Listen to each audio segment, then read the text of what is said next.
সম্মানিত ভিউয়ার্স, আসসালামু আলাইকুম ওয়া রাহমাতুল্লাহি ওয়া বারাকাতুহু। আশা করি সবাই আল্লাহর অশেষ রহমতে ভালো আছেন, সুস্থ আছেন। এই চ্যানেলে আর একটি নতুন গুরুত্বপূর্ণ ভিডিওতে আপনাদের সবাইকে স্বাগতম।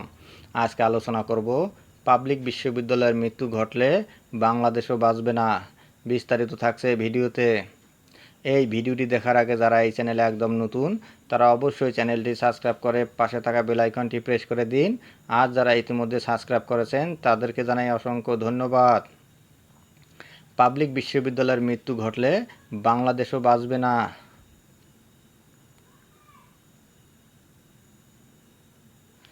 অষ্টম পে স্কেল প্রশাসন, পুলিশ, সামরিক, বিচার বিভাগ সবারই ওয়ারেস্ট অফ প্রিসিডেন্সে সপ্তমের তুলনায় উন্নয়ন ঘটেছে, কিন্তু শিক্ষকদের সপ্তমের তুলনায় অষ্টম পে স্কেলে অবনমন ঘটেছে।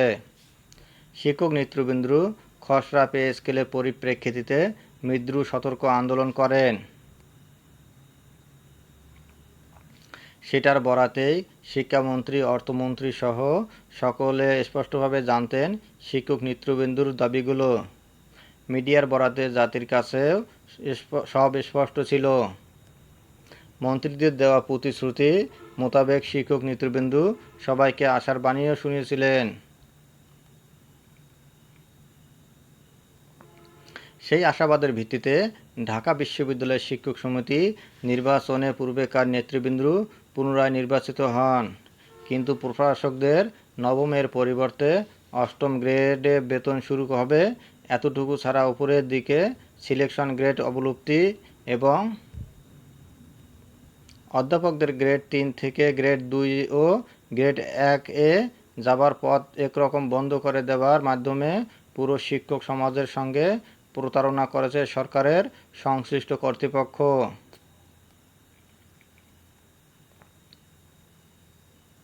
শিক্ষকদের মর্যাদার উন্নয়ন না ঘটুক, অন্তত পূর্বেকার অবস্থান বহাল না রেখে অবনমন ঘটানোর বিষয়টি মহাবিস্ময়ের। তবে এর একটা ব্যাখ্যা দেওয়া সম্ভব। সরকার শিক্ষক সমাজকে আর গুরুত্বপূর্ণ মনে করছে না। যা বলা যায়, সরকারের কাছে শিক্ষক সমাজ তাৎপর্যহীন হয়ে পড়েছে। এক, বর্তমানে সরকার ও রাষ্ট্র ব্যবস্থায় অগণতান্ত্রিক উপাদানের উপস্থিতি প্রবল।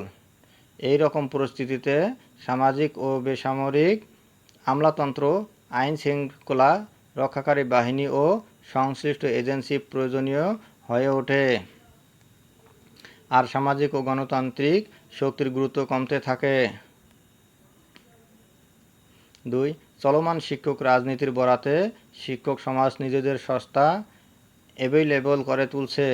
পূর্বে রাজনীতিবিদরা শিক্ষক সমাজের কাছে আসতেন পরামর্শের জন্য, বর্তমানে শিক্ষকরাই রাজনীতিবিদদের দুয়ারে টোকা দেন সিবি হাতে সরকারি পদ প্রাপ্তির আশায়।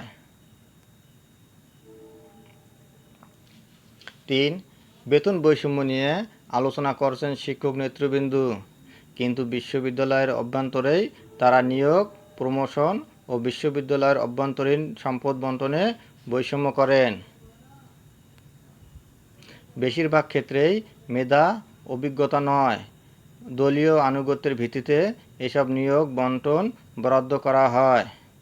এসব কারণে তাদের পক্ষে জোর গলায় বৈষম্যের বিরুদ্ধে কথা বলা কঠিন হয়ে পড়ে, আর এভাবে তারা নিজেদের গুরুত্বহীন, তাৎপর্যহীন হয়ে গড়ে তুলছেন।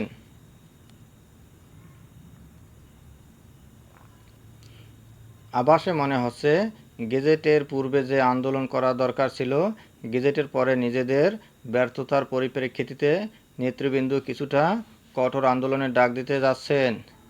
দেরিতে হলেও তারা যদি শক্ত অবস্থান নেন তাতে সমর্থন দিতে চাই। তাদের পক্ষ থেকে এই আন্দোলনে দেশের সকল পেশা শ্রেণীর বয়সের মানুষেরও সমর্থন চাচ্ছি, কারণ পাবলিক বিশ্ববিদ্যালয়ে মৃত্যু ঘটলে বাংলাদেশও বাঁচবে না।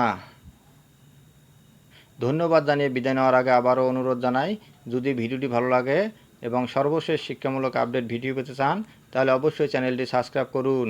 ধন্যবাদ সবাইকে।